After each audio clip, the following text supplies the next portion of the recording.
Welcome everyone to another of Brian's action figure reviews. Today I've got a brand new Marvel Legends review. Of course it is the Ghost Rider retro Ghost Rider figure. This is of course Johnny Blaze. And these retro cards are awesome. It's lovely as well that we still get some like clear packaging and stuff. As you can see the figure in the card and stuff, compared to those awful cardboard boxes we're getting. Yeah, this guy comes with a lot of stuff. Of course, the classic retro card. So let's take a look at that card. So let's check out the card for this awesome looking Ghost Rider figure. As you can see here, Ghost Rider, it's really cool. You've got that Johnny Blaze head and hands as well. Flame chain, Ghost Rider. Let's have a closer look. Marvel Comics 4+. Flame chain, that picture there is absolutely awesome as well. Now look, the thing that annoys me about this, right, is in the picture above he has the spikes. He doesn't have the spikes on his shoulder, I don't think anyway, on the actual figure. On the back you've got that classic Toy Biz looking logo. It tells you here how to take figures off and stuff. Wielding supernatural abilities and weapons from the back of his flaming motorcycle, Ghost Rider roams the mortal world as the spirit of vengeance. And yeah, so you've got all the legalese on there. So let's get him out of the box. So here is Johnny Blaze out of the box, and he is using I think it's the very same body as the previous release Ghost Rider, which to be fair wasn't a bad body at all, but I was really hoping for some upgrades here, like some butterfly joints maybe, or something like that. But all in all though, this is a nice release for the anniversary of Ghost Rider.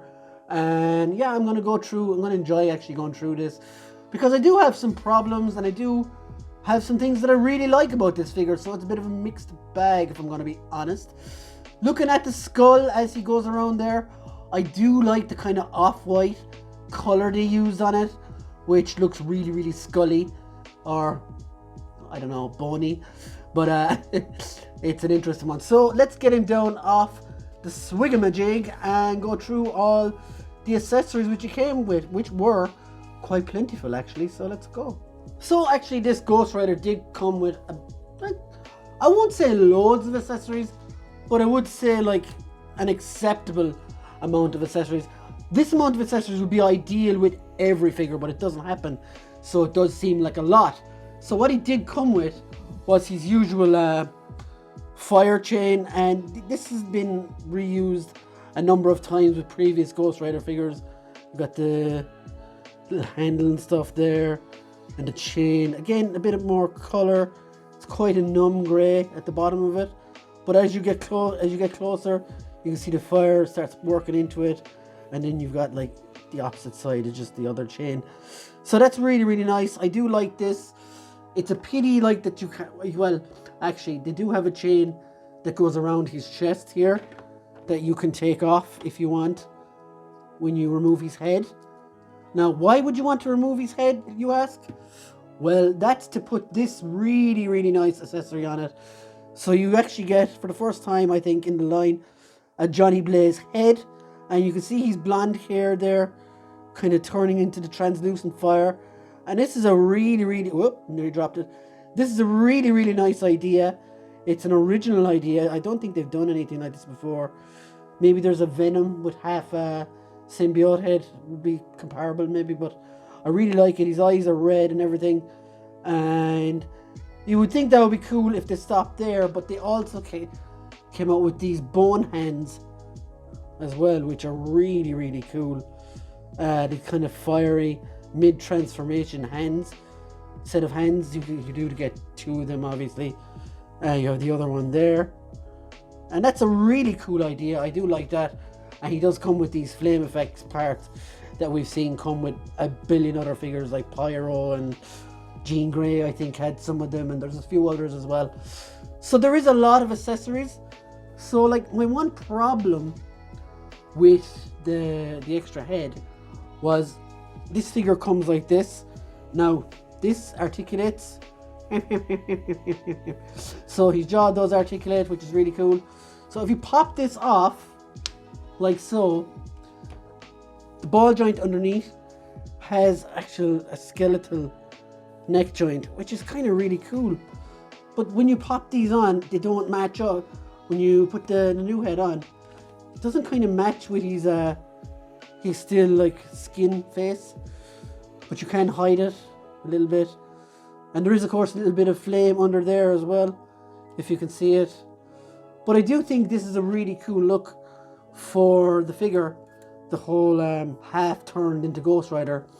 Now of course you will miss, there is one blazing, oh, see what I did there? There is one blazing thing missing from this figure. Now this figure is called what? Ghost Rider. He does not come with a bike, obviously, because that would have shot the price up by another 50% probably. So yeah, he does not come with a bike. Ghost Rider without a bike is like a bear without the can't shit in the woods.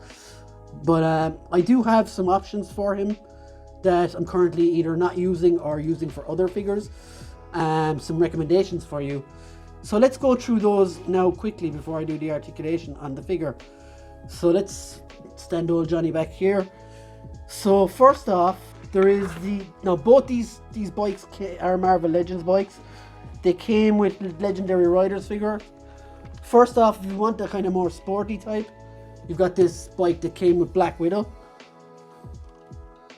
And it's really, really nice. There's no markings on it or anything, so you wouldn't know. Well, there's a Black Widow thing here now that I see it. And I hadn't spotted that before, but you can put him on that. I don't know, does that work? Maybe. If he's in a hurry, he needs something more saucier to get going. And of course, none of these bikes will have flame effects on them, of course. And this one would be my choice. So this one came with, I want to say, Legendary Riders Punisher, but it's more of a like Harley feel to it. I've been using this for my NECA T2 Terminator, and he looks really, really good on it. But I think he would work for Johnny Blaze as well. I think this is the same like exhaust as well that was with on the bike of the previous Ghost Rider, which unfortunately I don't have and is incredible money to find now. But yeah, I definitely think he suits that a lot more than the sports bike. And yeah, if you're just buying him to put on a bike, I think that would be a good option. Of course, there's loads of 1/12 bikes you can find on Amazon and other places like it as well. So yeah, there is options there. So let's look at the articulation on this guy. As you can see, he's quite a skinny body. I don't know why they went for that. I know he's supposed to be bony and stuff, but this body is really weird. There's like shin pads, they're like shoulder pads here as well. I suppose bikers wear shoulder pads. Articulation wise, you can get a T-pose out of the arms like that. They will go up that far. You do get a full rotation. You do get a bicep swivel, a double jointed elbow, which will go to this angle. Hands will go in and out, and a full rotation. And this one is the same. You do get ab articulation, goes that forward and that much back. You get a biceps or waist swivel. He does have a cool little belt that goes all the way around here as well. Legs go up this far, don't go back that much at all, but he does have a double jointed knee and a thigh swivel. They will go out that far. And he does have boot swivel. No, he doesn't. He actually doesn't have boot swivel. So his feet will go down and go up and pivot. So yeah, he's a really nice Ghost Rider figure. I will have in the pictures afterwards, pictures of him fully with his bone hands and stuff. So check out those afterwards. If I had to give this figure a marking out of 10, I'd say 7.5. He's a great Ghost Rider figure, but he doesn't come with a bike. Again, though, alluding to price wise, yeah, I think 7.5 is fair because he's a fairly average figure. There's nothing really majorly special about him. Maybe the head, the extra head brings it up to 8. Yeah, I'll call it a fair 8 on this guy. He's a quite decent Ghost Rider figure. The head is a great idea, but I don't know, is it really executed amazingly well? Anyway, it's a nice idea. So 8 out of 10 for me. It's probably not the best. Like, the reasons I have is on the backing car, you've got the spikes coming out of the jacket. You don't have that. You don't have that. And he's not been updated as well from the previous Ghost Riders. So that would knock off points for me as well. If you haven't got a Ghost Rider, yeah, definitely get him. But get him a bike is all I would say. So yeah, guys, for me, that's been my Ghost Rider review. I hope you enjoyed it. I hope you didn't get mad because I've been really honest with him. From Brian's Action Figure Reviews, I say good night and we'll have a great day and we'll see you again, boys. Bye, and girls. Laters.